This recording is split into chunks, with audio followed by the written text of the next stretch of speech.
Hello, everyone. Sports Focus. Nottingham Forest are now won at Anfield and Old Trafford this season after beating Manchester United 3-2 in a mad game to go fifth in the Premier League.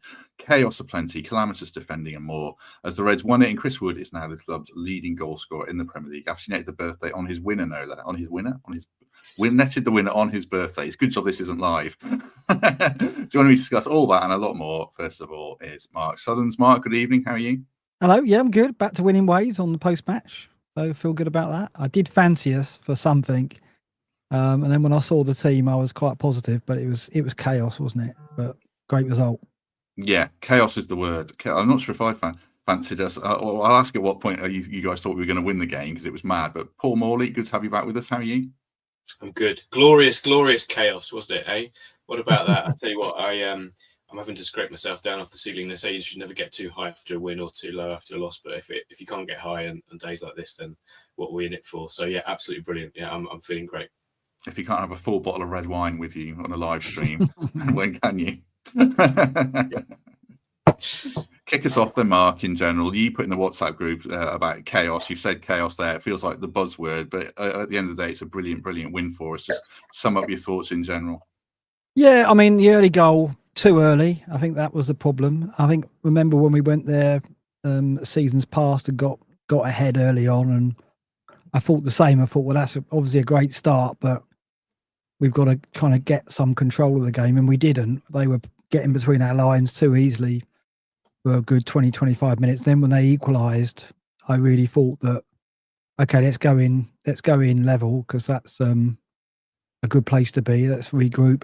And I thought the last few games we've come out second half and really got on top of teams, even City the other night. And we did it again. We've just front foot out of the second half, and we were just better getting to the ball, more eager, winning second balls, and we overrun them for 10, 15 minutes. Obviously got the 2 goals and perhaps should have got another one to go 4-1 up. I really thought we were going to get that fourth and just send the crowd home early, but we didn't quite manage that. And then at 3-1, I was thinking, yeah, we probably did need another one, because we've seen United. I mean, we're going back years, Ferguson era, when they've had comebacks and in stoppage time, etc. But it didn't become that, because we kind of gained control for the last half an hour and saw it out, which is what we're capable of doing. So there were spells of chaos for sure, but then gladly we took some control of it for the last 20, and I thought we were fairly comfortable for the last 20. Yeah, we'll get into the game management when Morato came on. I do think there was a shift there, and I think when he took Bruno off, I thought that was a shift, and it was actually a big error from Amorim. But we'll get into that. I mean, one of the things I said, Paul, asked Mark, so at what point did you believe we were going to win that game? Because it was so chaotic. When did your nerves settle? I think about 96 and a half, I think. No, I think you're right. We did look comfortable. I mean, I was sort of screaming to go to the Morato template, the 3 at the back, when as soon as Wood scored and made it 3-1, I was like, come on, let's just get on with it now. And we left it 5 minutes too late, didn't we? And they got another one back. But no, I thought we were, basically the way I sum up that game, we were everything in the last half an hour. We were everything that we weren't in the first half an hour after scoring. After we scored, we really went into our shell for the first half an hour and looked pretty passive and poor, and just sort of let them play through us. And it was almost like you could see the City and Arsenal games unfolding again. But we managed to get through that spell. I think there was a deflected shot from Jota of about 32, 33 minutes. It seemed to just sort of spur us into action. We saw out the rest of the first half pretty comfortably. And as Mark said, came out the trap second half, and then you had that one aberration where Bruno obviously pulled one back. But pretty much from the time that Morato came on, as you say, we looked comfortable. Didn't feel comfortable, but on reflection, looked it. No, it's never going to feel comfortable, is it, when you're 3? Because their crowd made sure that they were going to have to go for it at 3-1, and we could have scored again after that, certainly. Same question, Mark, and then I'll ask you just about. We'll go all the way back to team section after that. When did you relax and chill out a bit and think, yeah, we won this? When Morato came on, really, I think at that point, I just didn't. I mean, as soon as because Morato came on, and then Amorim made his changes, and he basically just, those subs that he made, not only did they take Bruno off, who obviously is a key player for them, it also just killed any structure they had to their attacks. When Xerxes and Mount came on, I was like, what formation were they playing then? It just seemed to be 3 at the back and then just everyone forward. And they didn't really create anything out of all those forward-thinking substitutions. I think it just disrupted them. I think Amarin's going to come under early analysis, and I think people should cite that as an early error. I don't think that he really went about trying to get that equaliser or even a winner the right way. I think purely thrown on attacking numbers wasn't going to work against Forest because we just brought on that extra centre-back. We retreated our midfield, and they didn't really have the creativity without Bruno on the pitch to break us down at that point. Rashford's not that. Rashford's pacing behind. Diallo's pacing behind. Well, we were back on our edge of our box. They're not going to get in behind. What you need is guile, and he took that player off. So I was like, well, okay, thank you very much. I think we'll see it out, and we did. Yeah, I agree. It was a bit Jekyll and Hyde from Nuno. I thought that change really works. The first half scared me to death. I think the way we went about it. I mean, we discussed team selection at length, Paul, pre-match, myself and you. What did you make when you go back to team selection in the early stage of that game, that first 30 minutes before we discussed Milenkovic's goal? Yeah, I said it before. We looked far too open in midfield and looked like we were lacking a body in there, and they were sort of playing through us at will and obviously creating quite a few chances or situations at least that maybe the final pass a couple of times went astray from them, or there's good balls across the box and people weren't attacking it. But yeah, when they actually scored, it was kind of, you could see it coming. It was not a surprise when they pegged it back to 1-1. And like I say, I was praying that we got through to half time at 1-1 because we just needed to regroup. We were off the pace in that 30 minutes after scoring. So I was thinking to myself and the conversation that we had, whether it be three at the back or whether it's an extra man in midfield and sacrifice one of the wingers, thinking, crikey, why didn't we do that? But in the end it worked out well, and we got away with that spell of the game where we were under the cosh. So all's well that ends well. But I was concerned for that 30 minutes or so after we scored, for sure. Yeah, me too. Just before I go to Mark, thank you very much to Christian for the $10. That's very kind of you, Christian. Treat my wife to a bottle of wine from Aldi. I will. I don't think Paul buys his wine from Aldi, I'll be honest. I think he probably shells out a little bit more, but I don't want to put him on the spot there. So we shall move on. There's another $10 here as well. This is very kind. Hang on, see if I can find that. Where has it gone here from Victoria? I've got to put it up. Yes, cheers from New York State, Victoria. That's very kind of you. I think, are they both from America? Always one from Canada. Where are you, Christian? Let us know where you are. We'll pick that up in a sec. That first, I want to get to Milenkovic's goal in one sec, Mark, but I just want to talk about our midfield a little bit. Like when we're that open, it does worry me. And Yates was getting pelters, and we'll come on to the goal because I think he was at fault.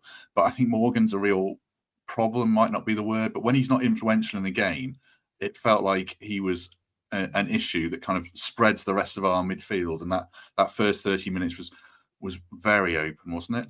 Yeah, it was passing him by in the first half, really, wasn't it? He wasn't having an effect on the game in a positive way, and he wasn't deep enough to kind of help screen the defence. And so Yates and Anderson, I still don't think Yates is a traditional six. He's not. He doesn't sit and screen the back four. He gets on the ball and he moves forward with the ball and drives and so we still don't have that traditional six, which means that when we play a back four, I think we're a bit exposed. And I think once we go one up short, you pull Morgan back and just hit him on the transition. But we didn't seem to do that.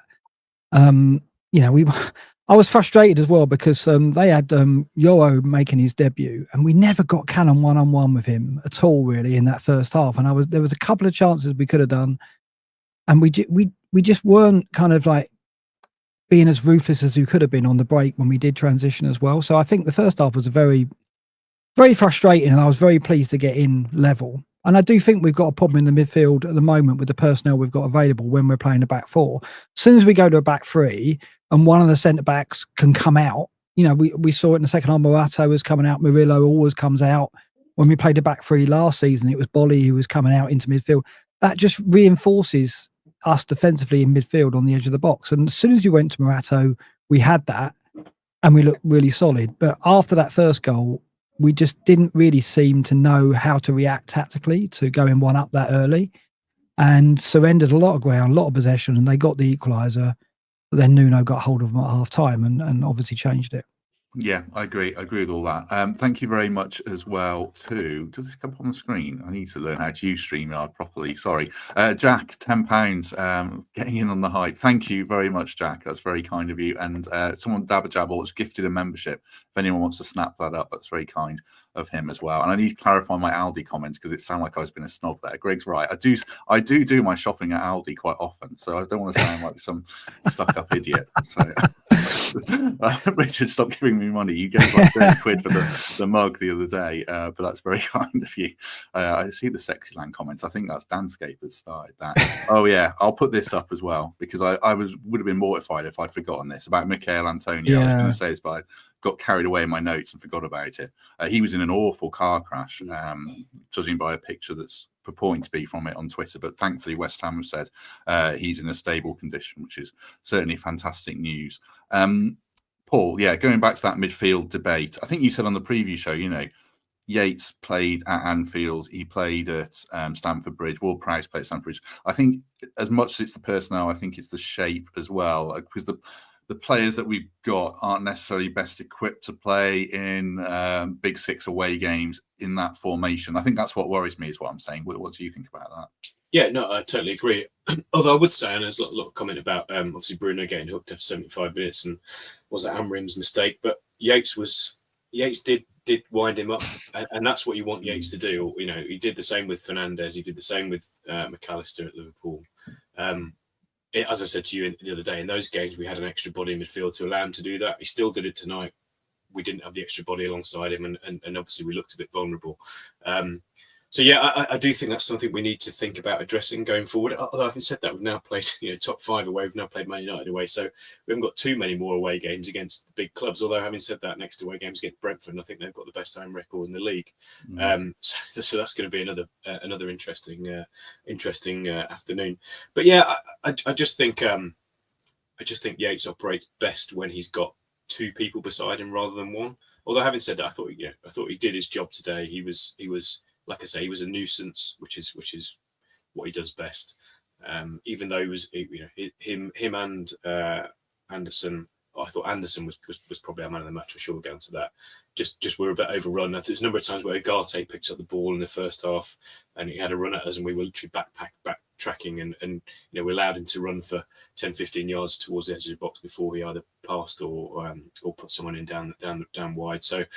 Yeah, it's something to think about, something to work on. I'm sure Nuno and the guys will recognise that. But look, I don't want to be too down on Forest tonight on things that we didn't do so well. We need to celebrate the things that we did do well and just revel in this moment of victory at Old Trafford for the first time in 30 years. Who knows when it will come around next, but I think we should enjoy it while we can. Yeah, I agree. I agree. I hadn't got man of the match in my notes, but so I'll say it now in case I forget. But I thought Anderson was our man of the match. I thought he was excellent. Certainly. Do that now quickly, Mark, in case I forget. Who was your man of the match? Anderson's close. He won 6 of his 8 tackles, so he won most tackles in the game. But I'd probably still give it to Milenkovic because he does what he does. He was, didn't stand out particularly with last-ditch tackles or anything, but it's just the general back there, and his goal was, a fantastic header and set the tone, put us on the front foot, obviously, but it didn't work out that way in the first half. But I think in the second half, with Murillo and Morato there, he just organises and, lots of clearances, lots of blocks, most in the match. And that Rashford shot at the end, he got in the way of that, which looked like that was going to cause Sell some problems. So I just about edged it, but I like that Anderson got the full 90 because when I saw Dominguez coming on, I was worried that it was going to be for Anderson, and Anderson was really busy and I didn't want to lose him for the last 10-15. So him staying on, getting the 90 is a really positive sign, means he can get through that game, means that we can now look at him as a player who can get full 90, which he hasn't managed to do for one reason or another this season. So that's a big win. Yeah, I think so. Greg, you've got your own podcast to lobby for sponsorship from Aldi. You need to save it tomorrow. Don't waste all the comments on here, I think. Oh dear. Right, staying with Milenkovic then, Mark, because you raised him there. He gets us our first goal. It was a bit funny to me seeing Martinez marking Milenkovic. It felt like our defending of set pieces last season. What was your take on that goal? Well, our take is we've got Anderson who can deliver a ball, and we've got defenders and Chris Wood who can get on the end of it. So I had a look beforehand in terms of expected goals from set plays. Now we're third in the league behind Villa and Arsenal, right? So we're actually a team to be feared when it comes to dead balls now, which is a long way from where we were last season. And then defending set plays, we're the best in the league. So, when the ball goes dead, we're not a team that are fragile, and we are a threat now. And Milenkovic, it was coming, wasn't it? I think you said that in the group. I think that on Twitter, rather. I think he always looks a threat. He's so dominant in the air, and I just think we blocked De Ligt from getting to him. Martinez was never going to match him, and the delivery was spot on. And every time we won a dead ball, I was thinking they look like we looked last season. They looked really nervous and fragile, and I fancied us to cause some problems, and we did. And the first goal come from it, and perhaps we should have got more from set plays. But it's great. I mean, they're so important. And when look at Arsenal, they're going for the title, and one of the key factors is set plays. Everyone's making a big thing of that. Been a part of our season too. And in Anderson and Alanga, when he's on the pitch, we've got two players now who can deliver a ball, and we've got targets. Yeah, it's so stupid, people digging out Arsenal for scoring goals from set pieces as if they count for any less than the final result. I don't get that at all. I love that we're a threat from them finally and defending them well. Stuart, thank you very much for the £2. It was indeed a brilliant result. Very much appreciate that. Let's just take a quick word for the Trent Nav before we go on to the next goal. I can't play the video from Paul McGregor because I got done for copyright, annoyingly. So I'll try and find a graphic. Otherwise, it's a pain in the arse, really. Right, Paul McGregor's band is playing after the Villa game, straight after, free entry. I think it's his 50th birthday. So do get down for that. The Upper Body is the name of the band. And obviously he's a former Reds striker. I'm sure it will be a good one. Hoping to have him on the show probably on Wednesday is the plan, to talk about that and the season in general. And if everyone who is watching, do us a favour, just hit like. That'd be very much appreciated. Paul, you didn't want to talk about any negatives, but it's fallen that you get the second goal or the equalising goals to talk about, I should say. It felt, you talked about open midfield. We were pretty exposed. What was your take on it? I could just see it coming, couldn't you? There's numerous opportunities that had similar to that, both before and afterwards. I don't know. I saw someone pinning it on Yates. I can't quite remember the build up to it, where we give the ball away. But just it's a bit like I said before. Agate had freedom. I think was running at us from edge of the centre circle through to the edge of the penalty area. Played a good ball in. Sells actually made a really good save, didn't he, from the first effort from Højlund, which came out first effort from. Was it Højlund? Oh, no, Højlund scored, didn't he? Whoever it was that had the first effort. Garnacho, sorry, yeah. And Højlund took it away. So, yeah, it was coming. I wasn't surprised. We just looked too open. I don't know if any individual specifically you could pin it on, but it was a collective sort of failing, I think, to manage that space in the middle of the park that led to them, getting a chance that inevitably they were going to score from sooner or later. Yeah, I think. Anderson was kind of taken out of the play by clever play from Bruno, who's a really good player. I think my critique probably of Yates is, feel free to disagree, Mark. He sort of goes halfway and then doesn't really press his man and then leaves it. He didn't either do one thing or the other. But I think it's kind of symptomatic that we were so open in midfield. So I'm not massively digging him out, but I don't think Yates did particularly well for the goal, or Anderson. Have you got any further thoughts on that goal before we move on? Yeah, I mean, it's like I say, Yates is not a natural number 6. That side of things doesn't come naturally to him. He's fulfilled that role for us and done well in lots of games. And he didn't do one or the other, did he? He didn't shut the man down or track Garnacho. Murillo also came out with Højlund and then didn't stay with him. When Garnacho has a shot, Murillo tried to get back on the line, and then Højlund had stayed back and tapped it in. Now, if Murillo had stayed tracking Højlund, he perhaps could have challenged him for the goal. But Murillo's intention was good. It was trying to get back on the line to see if the ball dribbled out or went past Sells. But it was I think it's just unlucky the deflection fell to Højlund the way it did. And you could criticise Yates, but like I say, I don't think that's his natural position. And his mindset isn't one of a traditional number 6 and the play around that area and what is the right action should be. So I don't know. I don't think we can single out any one player there. It's just we were too open, and it was symptomatic of that 20 minutes. Yeah, I think that's fair. We were very open. We'll get on to better things with the second half next. Thank you very much for signing up for membership, Jack. Very kind of you. You stream of playing United. Do you mean dream of playing for United? I hope not. I'm probably reading that wrong.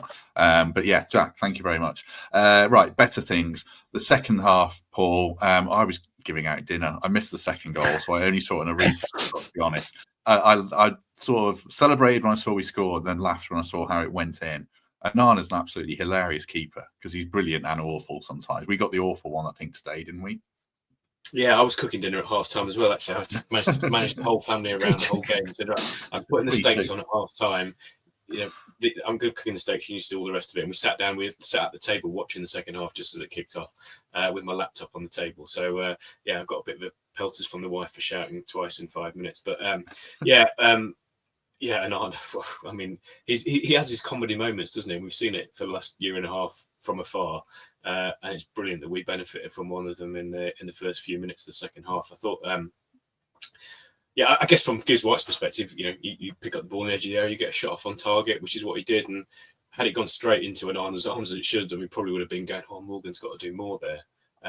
But obviously, a shot on target was enough, and Onana did his best Black Odimus impression and sort of disappeared into thin air and let the ball go past him, didn't he? So I guess credit for Hudson-Odoi actually for being alive to the misplaced pass and picking it up and feeding Morgan. So I know Hudson-Odoi's got a few comments in the or a few negative comments in the chat, but I think we have to give him credit for being alive to that missed pass and springing us on the attack and giving it to Morgan. And on 99 times out of 100 the keeper saves that's comfortably, but thankfully for us he didn't tonight. Yeah, certainly. I'll put this one up as well because I forgot about this. Onana, talking of an absolute calamity, taking that free kick at the end, just go back and boot it. Oh, thank you very much for the that. ref didn't add it on either, did he? He didn't add it on. He blew right on time. Hilarious. Yeah. Quite right. It's a waste of his own time. Absolutely.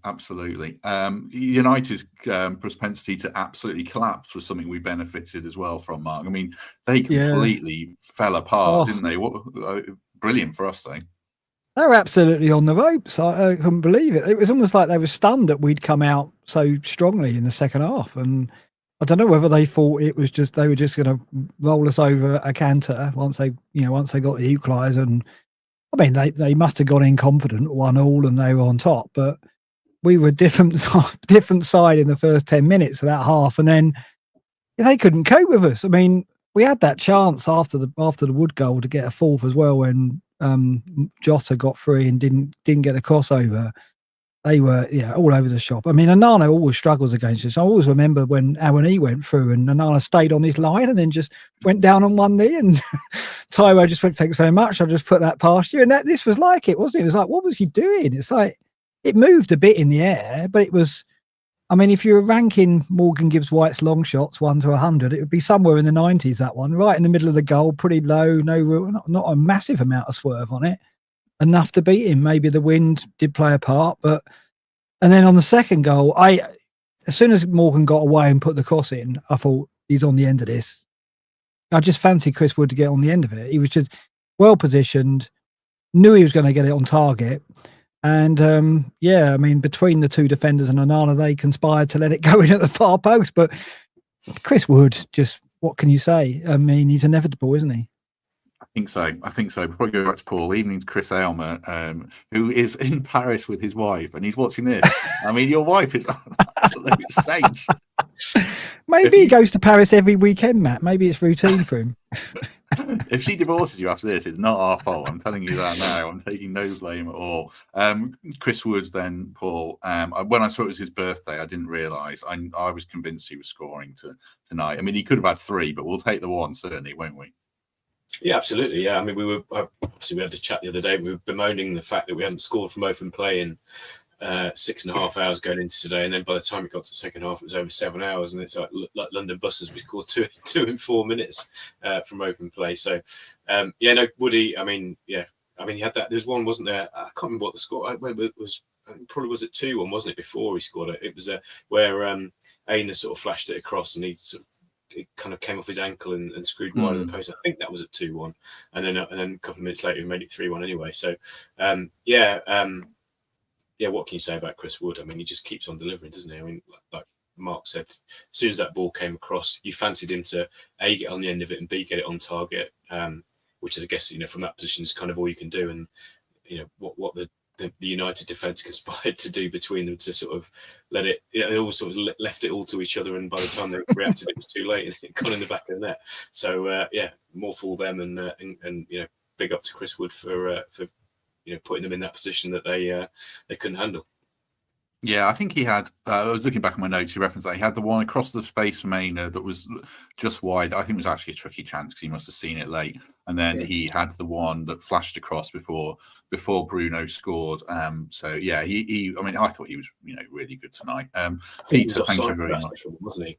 He was given offside, I think, for that second one. Yeah, but when he left it, drilled it across. Yeah, he was given offside. Yeah. Okay, I missed that bit. That's good. Thank you very much, Peter, for saying do hit like. That's very kind.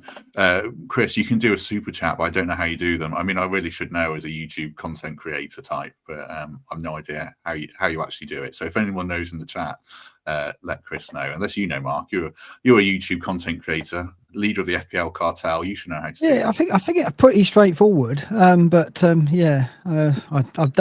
know step-by-step instructions. That's for sure. Well, don't worry. No one has to give money. It's fine. It's fine. We're happy. We're enjoying this. So, I shouldn't say no one has to give money because now I sound like no one will. Let's move on. I'm talking to myself into a corner here. We concede then, Mark. I just feel like it's a great strike from Bruno, really. I'm sure we can do better, and I'll watch it back, but a bit like the De Bruyne one, in terms of the quality of the finish, at least, you've got to give him his flowers, I guess, haven't you? Yeah, I mean, not picking him up, I guess, is the only thing you could say. We were drawn to one side and left in spare, and you can't leave him with time and space in the box, can you? Because he's finishing strong. But I don't know, even when that went in, I wasn't panicked. If anything, perhaps that triggered the Morato move, and then that enabled us to see it out. So, no, I think that, it's when you go to Old Trafford, you're going to come under pressure. You're going to have moments where you're going to be suffering in the game, and you just have to accept it and ride it out. And I think we did, and we did it really effectively in the end. So I don't want to point fingers at anyone for that particular goal. It's just we expected them to come at us, and we did, and we left probably their most dangerous player with time and space, and that was probably the error. But I didn't really see an individual we could blame for that there. No, nor me. I think, I don't know if I've already said this, but I might have said this, chaps, before we started recording. Morgan did the interview on Sky afterwards, and he said that Nuno told him and Chris Wood to get narrower and a bit deeper at half time. And I think we reaped the rewards that. I mean, we were significantly better second half, weren't we, Paul? Because I know they had pressure, but they were always going to, weren't they? Yeah, absolutely. No, we definitely, first 10 minutes of the second half, obviously where we won the game ultimately, and could have arguably won it more convincingly. And I think, as I said earlier, once we went 3-1 up, I think I was crying out for that change to, whether it be Morato or whether it be sacrificing one of the wingers and just get an extra body in midfield. I just felt we needed to shore up at that point. We had still 35-40 minutes to go, but that was the point, I think, to make the change. So if there's one criticism of Nuno, which is difficult on a night like this to make one, but if there is one, I probably would have made that change 5 minutes earlier, and we might not have been sweating so much towards the end, and might not have given away that chance. But yeah, second half we were, as I said before, everything that we weren't in the first half. I think the 4 words, not so much the first half, but the first half an hour after we scored, the 4 words that I've written down, or 5 words, were heart, desire, determination, and organisation. And that's kind of everything that we've kind of been missing a little bit in the City game and in the Arsenal game. We absolutely showed an abundance in that last sort of 35 minutes tonight. And think back to last season, if that team would have been, well, it arguably was, wasn't it? If we literally were 2 goals ahead against United last season, and we bottled it, and tonight we saw it out. And that's, I guess, the mark of the difference between this year's team and last year's team, is that we get ourselves 2 goals in front at Old Trafford. Tonight we see it out relatively comfortably. Last year we couldn't do that. So progress is there, is evident to see. Yeah, and I think we just shut that little bit more with 2 more good subs, I thought, Mark, with Elanga and Dominguez coming on, and then Taiwo comes on. It felt like the right subs, and probably continue the trend of, like in your case, feeling very comfortable, more comfortable than I did, but you're a better man than me. I think was the minute they bring a Maguire on, my first thought was, well, bring some pace on straight away, because it seemed to be that he was the one central and letting the other two centre backs push on a bit. And the minute you do, he was up against Chris Wood, and I would have fancied Chris Wood to outpace him. So when you've got a Langer and Taiwo at your disposal, one of them will make them think twice about coming forward. And it was quite clever what we did. We just put the three against their three centre backs, and it meant that none of those three could push on then to add that extra man. And we were dealing very well with the other end of the pitch. So they couldn't flood us with one of their centre backs coming forward. And Diallo was okay, and Dallo was okay, but I think we were fairly comfortable letting them have the ball. They weren't really delivering into the centre, and if they did, we had three centre backs in there. So pinning them back with a bit of pace was the right thing to do. Dominguez is he's still in the mix for starting for me. I still think he's someone that we should consider for the starting 11, but when he comes on, he brings that energy and a little bit more composure on the ball that really helps to see a game out. So it's great that we've got those weapons on the bench, though. It's great that we've got that depth, and that at the start of the season when we made the signings, we said we were adding depth. We said we were adding some impact players to our bench, and that's how it's turned out. Yeah, I think so. That should jog my memory as well. There's no Moreno in the squad tonight. I don't know. Did you see if he was injured? I mean, I assume he's injured, but I'm not seeing anything come out. No. Nico did well though, Paul, didn't he? He did, yeah. No, I thought he was again. You know what you're going to expect now with Nico for the last year or two, full of energy, full of endeavour, 100% effort, 120% effort. So yeah, he more than filled the gap. I guess the only thing that we slightly miss when Nico comes in is that left-footed left-sided left back to overlap, which I guess tonight wasn't really a game for overlapping anyway. So I think Nico is more suited to playing away games and when we're sort of camped a little bit. And Moreno is probably more suited to home games and where he can overlap and like he did with that goal against West Ham, where he crossed for Wood in the first half, where he gets in advanced positions. And Nico isn't going to do that on his left hand side. So it made sense. Even if Moreno was fit, it made sense as a selection tonight if we were going to be sitting a bit deeper. So I thought he did very well. Chris, thank you very much for the £10. Very kind of you. Anderson Masterclass, yeah, my man of the match. So you went to the City game, but not this one, Chris. That's a shame. I saw a few people on Twitter saying as well they had to turn back to the trains and all the travel nightmare as well. So, yeah, gutted for them. To be there would be amazing. I think we'll hear from Greg in the week, hopefully. But yeah, brilliant for the fans. Any final thoughts on the game itself, Mark, before we move on to the bigger picture? Anything you think we've missed or you wanted to raise? No, I think that covered it. I mean, I think Callum was a little bit frustrating again. Like I said, I'd like to have seen him get his defender one-on-one more. We didn't really get him into those situations, but he kept the ball well. He didn't do anything silly. He was economical with it. So I would like to have seen us just carry a little bit more threat. And the reaction to going one up, a little bit concerning. But the way we saw the game out and the way we took those chances in the second half, particularly Wood's goal, was just a measurement of how far we've come this season and what our expectations have been raised. Yeah, I mean, I think the expectations thing raised is interesting. Like the reaction to the defeat in midweek, just the scale of panic from people. I know it's Twitter and it's easy for me to say it after a win, Paul, but I don't know. I feel like this podcast is all like you say, not too high, not too low, but it feels a big relief because now people can calm down a bit. Maybe I don't know. Yeah, absolutely. I mean, I think if you go back to this sort of last 4 game stint where with Arsenal, Ipswich, City, United, and I think the vast majority of us, I mean, whether it's Twitter, whether it's on here, any medium that you look at, people saying how many points should we get from these 4 games, and I think most people were saying if we get 4 from those 4 games, 1 win and a draw, and probably going to lose a couple, that would be brilliant.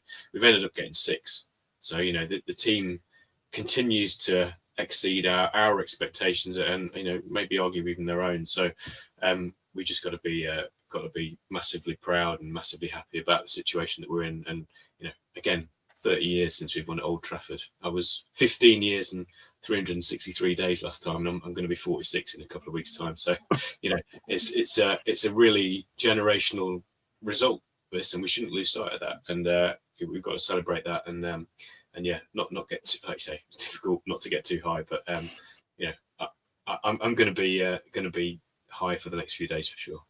Yeah, I mean, everyone can get high after a result like this. Well, not high in every sense, or if you want to, it's up to you. But, yeah, you know what I mean. You've definitely got to enjoy these times. Certainly, Chris, thank you very much for the $20 from New Jersey. Supporting since 1977. Brilliant, love it. Thank you very much to Chris and everyone else. Very generous audience tonight. That's very kind of you. Right, talking of generous people, thank you very much to, if I can find the video, Nottingham Window Company for all their support. Very much appreciated. I found it. That took a while. If you're looking for windows, doors, I was going to say anything else, really just windows and doors. Nottingham Window Company are the people for you. I don't think they do anything else. Yeah, have a look at their website. Link is in the description. Yeah, recommend them strongly, having done all the windows in my house. So yeah, thank you very much to Nottingham Window Company for their backing. Right, sort of big picture then, Mark. Like, I mean, 5th in the league, it is a bit mind-blowing. I saw a stat from Richard that said we already got 70 or 75% of our points from last season on 25 points. Can't quite start looking at solely up, can we yet? But we're not far off. It's a bit unbelievable, really, isn't it? Yeah, I mean, it's so nice though to come, you know, the whistle blows and you want to look at the table to see where it puts us relative to the European places and not relative to the relegation dogfight. It feels so different, doesn't it? And I'm beginning to think that genuinely we can think that way, because the teams around us are very inconsistent, and you know, the teams around us are beatable as well. You know, if we played Spurs tomorrow, they're in real trouble. So, you know, we're playing Villa next. They're not playing well. They really struggled against Southampton today. You know, okay, you know, Brentford are fantastic at home, but they're vulnerable. I mean, defensively they're not strong. If we can be resolute and repel their attacks, we can cause them problems. There's no fear now. I don't look at any opponent and think, oh, you know, well, I just have to see this one out. Even against City, I went in with the hope that we could get something, but I absolutely did today, and we got 3 points, and that's how I'm feeling week to week. And as the games go by and we stay in the mix, I'm starting to think that not just a top 10 finish, but something more than that could be within reach. Obviously, we got January to come as well. Hopefully, we don't destabilise things with too many incomings, but hopefully we do what we did in the summer, which was pick signings wisely. But yeah, the optimism that we should have going forward is just fantastic to feel at the moment. It's the league table's a joy to look at post match now. A couple of things from the chat. Do you remember your black box prediction for this game, Mark? I don't. I think I said 2-2, didn't I? Close. I don't know. I wouldn't have said a Forest defeat, that's for sure. I'll have a look what it is. I did watch it. It was a very good episode of Black Box. No, we didn't do it on the show because I had to do them. I had to do them separately. So I'll have a look.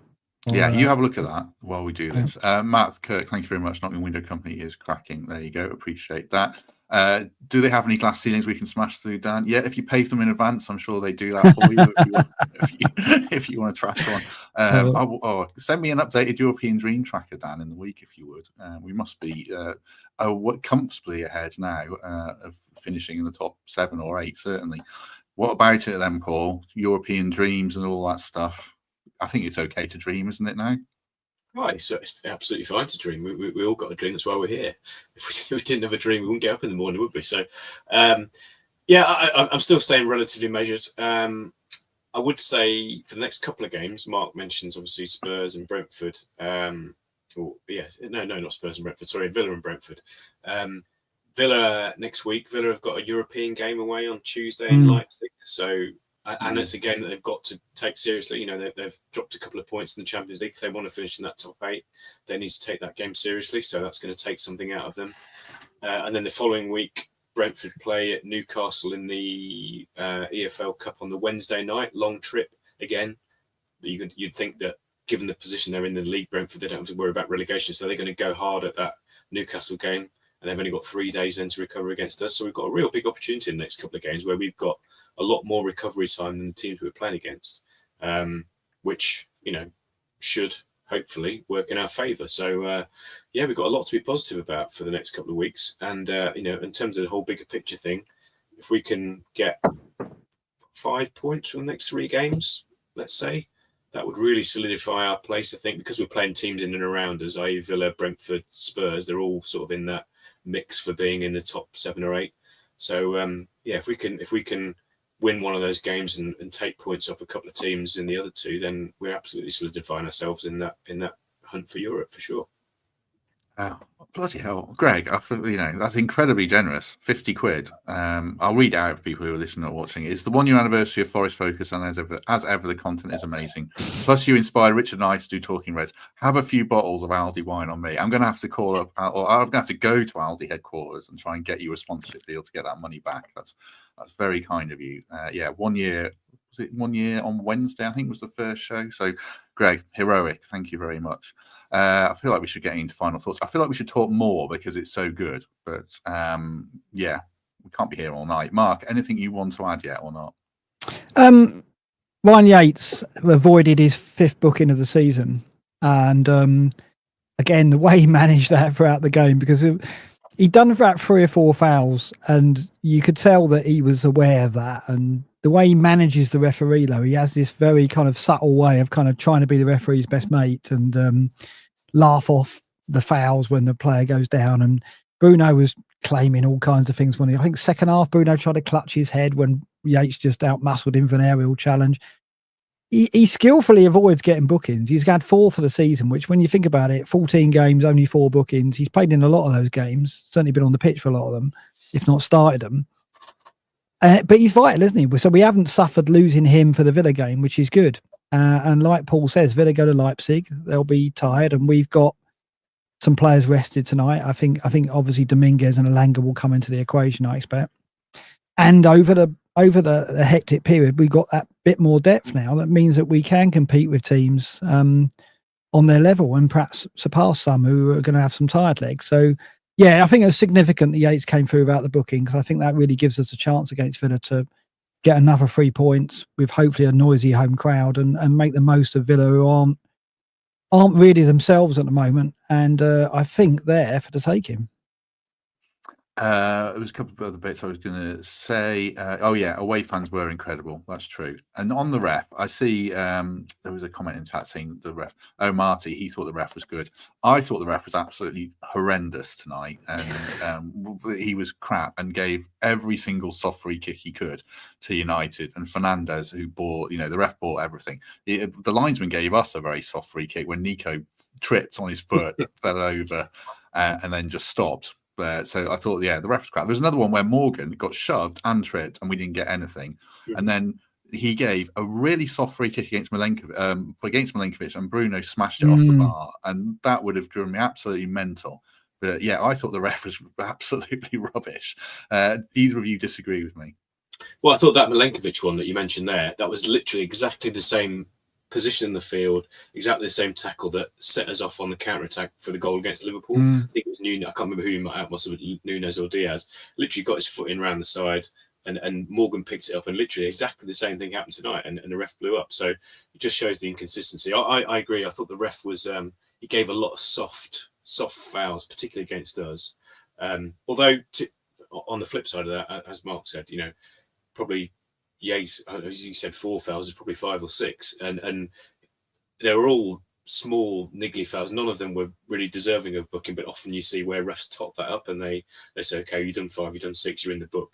And to be fair to him, he didn't do that. So look, ultimately we've won. So I can't mention too much about the ref. And I thought when he put up 7 minutes, or not him, but when the 4th official put up 7 minutes, I was expecting at least 9. So I thought he did us a bit of a favour there ultimately. So balances itself out in the end. He wasn't great, but thankfully we won, and we're not moaning about him too much.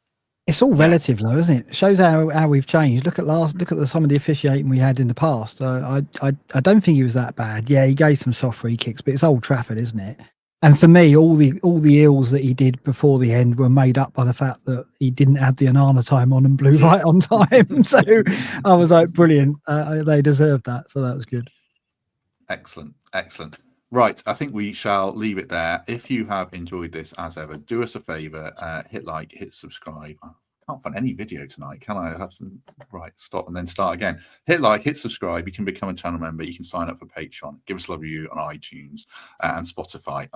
I'll indulge you if you don't mind, everyone, and just explain membership and Spotify since we're off the back of a good win. If you want to sign up for membership for YouTube, you will get player ratings videos. You'll get early access to anything that's pre-recorded. So at least 2 videos in a week, basically, opposition view and Wednesday interviews.